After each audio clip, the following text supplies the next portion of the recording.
Assalamualaikum warahmatullahi wabarakatuh. Nama saya Nur Mawadah binti Muhammad Nasri, Kad Matrik bernombor 831199. Hari ini saya akan membentangkan seorang tokoh ilmuwan yang diketahui ramai, iaitu Al-Biruni. Siapakah Al-Biruni? Mari saya perkenalkan kepada anda. Nama sebenar beliau ialah Abu Ar-Rayhan Muhammad Ibnu Ahmad Al-Biruni ataupun Abu Rayhan Muhammad Al-Biruni. Tarikh lahir beliau pada 15 September 1973 Masihi. Tempat lahir beliau di Khat, Khawarazm yang dikenali sebagai Uzbekistan. Beliau wafat pada usia 75 tahun di Ghaznah, Afghanistan setelah berkhidmat selama 40 tahun dengan memperolehi kejayaan yang cemerlang. Al-Biruni telah mendapat gelaran Ustaz fil Ulum yang bermaksud guru segala ilmu. Ilmuwan moden menggelarnya sebagai Profesor par excellence.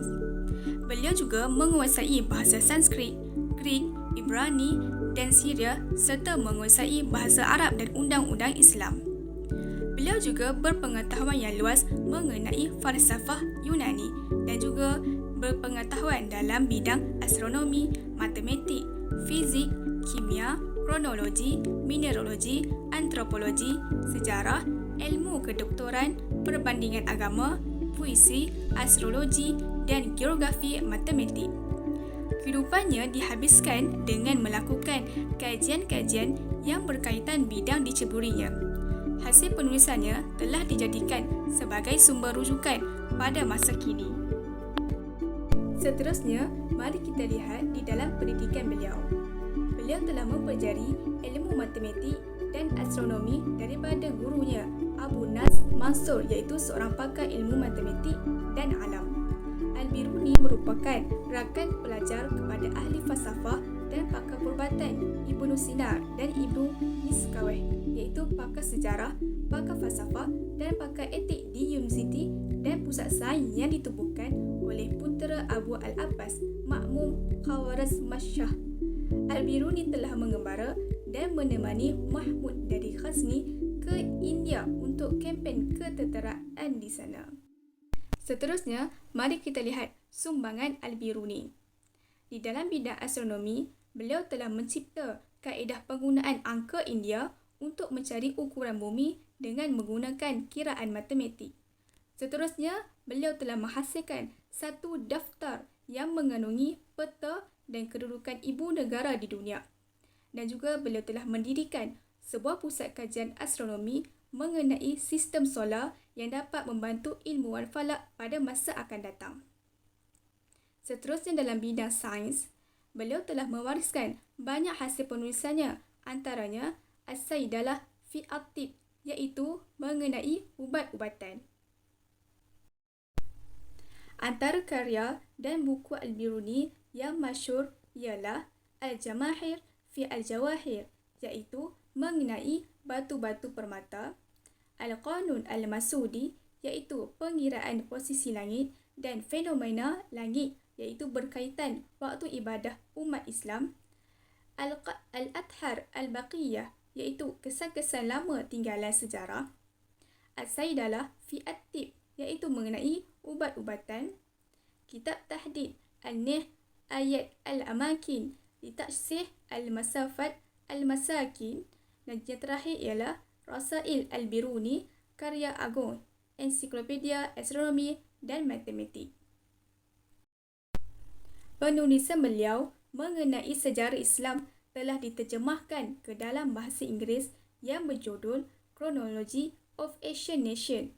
Buku hasil tulisannya banyak diterbitkan di Eropah dan disimpan dengan baik di Museum Escorial Spanyol. Hasil penulisannya lebih daripada 150 buku dan juga satu kajian yang mengandungi 138 tajuk sepanjang hayat hidupnya. Antara pencapaian Al-Biruni ialah pada umur 17 tahun menggunakan altitud maksimal matahari untuk mengira latitud bagi Khat Khawarazm.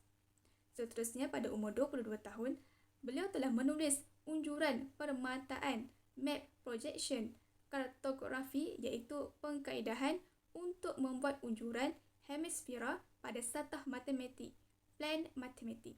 Pada umur 27 tahun, beliau telah menulis buku yang bertajuk Kronologi yang merujuk pada hasil kerja lain yang dihasilkan oleh beliau, termasuk sebuah buku berkenaan astrolab, 1 berkaitan sistem perpuluhan, 4 buku berkaitan astrologi dan 2 buku berkaitan sejarah. Seterusnya, mari kita lihat penghargaan Al-Biruni. Menurut Max Meyerhoff, Al-Biruni seorang yang paling menonjol dalam kalangan para cendekiawan Islam yang menerajui era kegemilangan sains.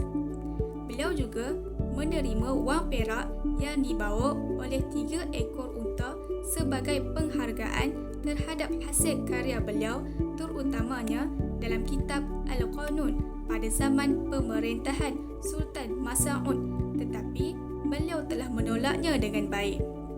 Dan terakhir ialah para ilmuwan astronomi menyematkan nama Al-Biruni di salah satu kawah bulan pada tahun 1970 oleh International Astronomical Union.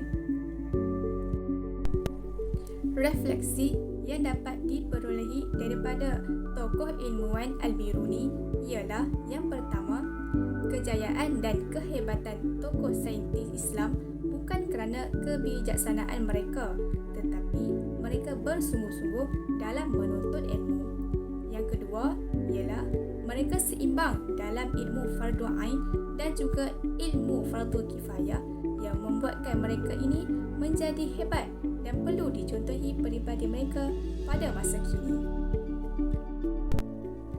Sekian dari saya mengenai tokoh ilmuwan Al-Biruni.